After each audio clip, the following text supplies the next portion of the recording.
Good morning प्यारे बच्चों। कक्षा 12 के रसायन में फिजिकल केमिस्ट्री के अंतर्गत हम लोग अध्ययन कर रहे थे विलयन का। और यह खंड, यह चैप्टर बहुत ही सरल लेकिन बोर्ड परीक्षा के लिए बहुत महत्वपूर्ण है, क्योंकि इस खंड से 7 अंक के क्वेश्चन, 7 अंक के प्रश्न अनिवार्य रूप से पूछे जाएंगे। इसे आप तैयार करते रहें। विलयन क्या है ये आपके मन में आ गया होगा। दो या अधिक पदार्थों के समांगी मिश्रण को विलयन कहते हैं। और समांगी मिश्रण वह होता है जिसके प्रत्येक भाग के गुण धर्म एक समान रहते हैं। समांगी मिश्रण में जिस पदार्थ की मात्रा कम रहती है उसे विलेय, और जिस पदार्थ की मात्रा अधिक रहती है उसे विलायक कहते हैं। अर्थात विलयन बराबर विलेय धन विलायक, solution equal to solute plus solvent. फिर आप जान पाए कि यदि विलयन में केवल 2 ही घटक हों तो उसे द्विअंगी कहते हैं, और यह 3 घटक हो तो त्रिअंगी कहते हैं। विलयन के प्रकार में पदार्थों की भौतिक अवस्था के आधार पर 9 प्रकार के विलयन अध्ययन में आए। यह आपके मन में आ गया होगा। चलिए एक दूसरा वर्गीकरण अध्ययन करते हैं। Types of solutions on the basis of concentration. सांद्रण के आधार पर विलयनों के प्रकार। एक प्रकार होता है डाइल्यूट सॉल्यूशन, तनु विलयन। डाइल्यूट सॉल्यूशन, तनु विलयन, इसे संक्षेप में डिल सॉल्यूशन कहा जाता है। डिल, DIL। प्रयोगशाला के बाटलों में डिल और कॉन्क लिखा रहता है। डिल का मतलब है डाइल्यूट, तन विलयन। वह विलयन जिसमें विलेय की बहुत कम मात्रा घुली होती है उसे तन का शाब्दिक अर्थ है पतला, उसे तन विलयन कहते हैं। और कॉन्सनट्रेट, कॉन्क सॉल्यूशन उन्हें कहते हैं जिनमें विलयन में विलेय की अधिक मात्रा मतलब विलायक से अधिक मात्रा नहीं, लेकिन अधिक मात्रा विद्यमान होती है, उन्हें शांत विलयन कहते हैं।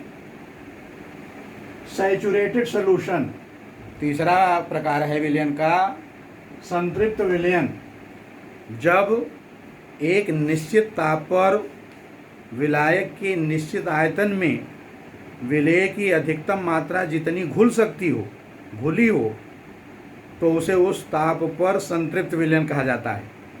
जैसे 100 ml जल ले लें और कमरे का ताप 35 डिग्री सेल्सियस हो। अब आप कमरे के ताप पर 100 ml जल में नमक घोलते रहिए। जब घुलना बंद हो जाए तो छान कर अविलेय नमक को अलग कर दीजिए। वो कहलाएगा 35 डिग्री सेल्सियस ताप पर नमक का संतृप्त विलयन। अगला है अनसैचुरेटेड सॉल्यूशन, असंतृप्त विलयन। जब विलयन में विलेय की मात्रा संतृप्त मात्रा से कम घुली रहती है तो उन्हें असंतृप्त कहते हैं। और अति संतृप्त, सुपर सैचुरेटेड सॉल्यूशन, अति संतृप्त विलयन उन्हें कहा जाता है जिनमें संतृप्त मात्रा से अधिक मात्रा विलेय की घुली होती है। कम मात्रा घुली हो, बहुत कम मात्रा घुली हो तनु विलयन, अधिक मात्रा घुली हो सांद्र विलयन, नियत ताप पर निश्चित आयतन में अधिकतम मात्रा घुली हो संतृप्त विलयन, संतृप्त मात्रा से कम घुली हो असंतृप्त विलयन, और संतृप्त मात्रा से अधिक मात्रा घुली हो तो अति संतृप्त विलयन। ये दूसरा वर्गीकरण था विलयनों का। अब जो सबसे महत्वपूर्ण है वो है units of concentration of solution. विलयनों के सांद्रण की इकाइयाँ। विलयनों के सांद्रण की इकाइयाँ, कई इकाइयाँ हैं, जैसे भार प्रतिशत, वेट परसेंटेज, आयतन प्रतिशत, volume percentage, weight volume percentage, भार आयतन प्रतिशत, ppm concentration, part per million, सांद्रण, मोलर फ्रैक्शन, मोल प्रभाज, नॉर्मेलिटी नॉर्मलता, मोलरिटी मोलरता, मोललिटी मोललता, कई हैं। चलिए एक एक करके चर्चा करते हैं। वेट परसेंटेज, वेट परसेंटेज और भार प्रतिशतता। भार प्रतिशतता, भार प्रतिशतता क्या है? 100 ग्राम विलयन में विलेय के घुले हुए ग्रामों की संख्या। 100 ग्राम विलयन में विलेय के घुले हुए ग्रामों की संख्या को उस विलयन की भार प्रतिशतता कहते हैं। इसका सूत्र रहता है, भार प्रतिशतता का सूत्र रहता है, भार प्रतिशतता का सूत्र रहेगा विलेय की मात्रा ग्राम में बटा विलयन की मात्रा ग्राम में गुणित 100।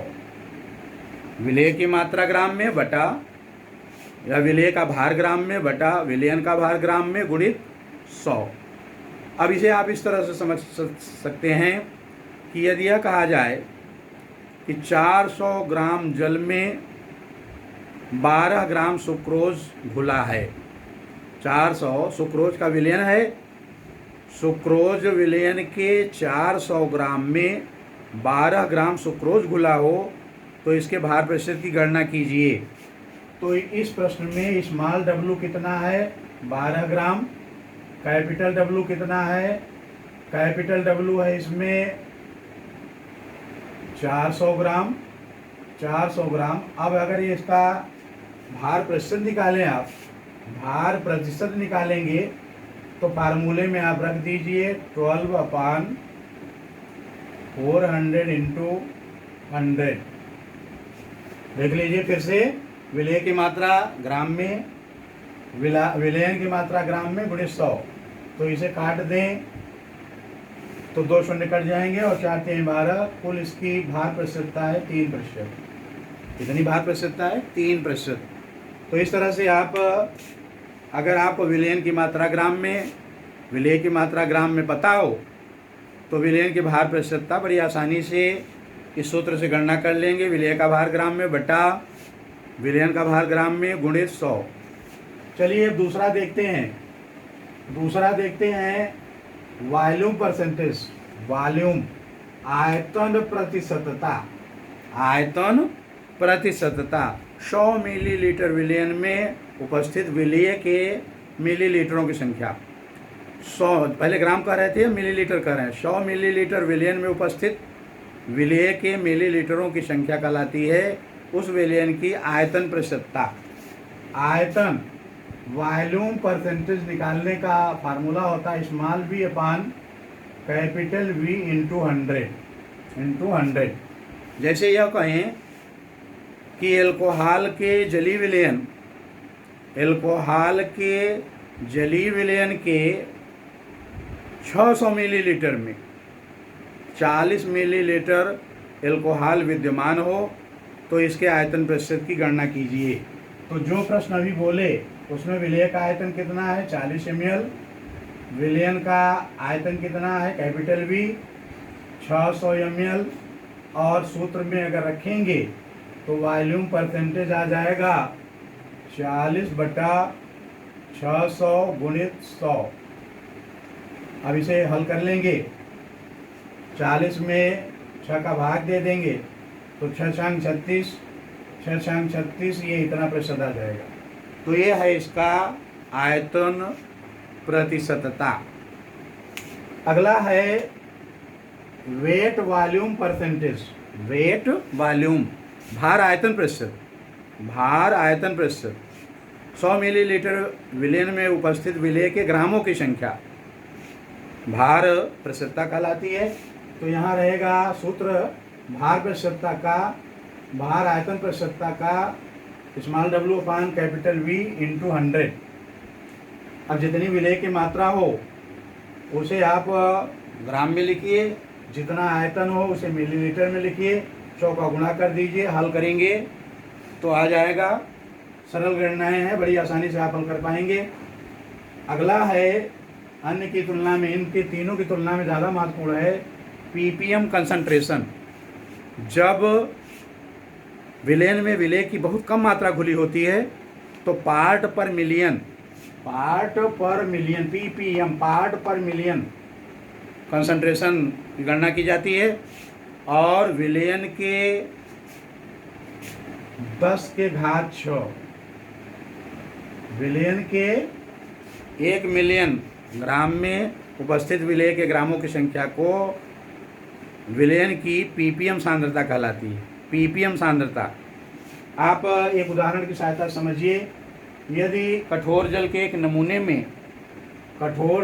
नमूने में कैल्शियम कार्बोनेट CaCO3 विद्यमान हो 0.002 ग्राम और आयतन हो विलयन का, कठोर जल का आयतन हो 500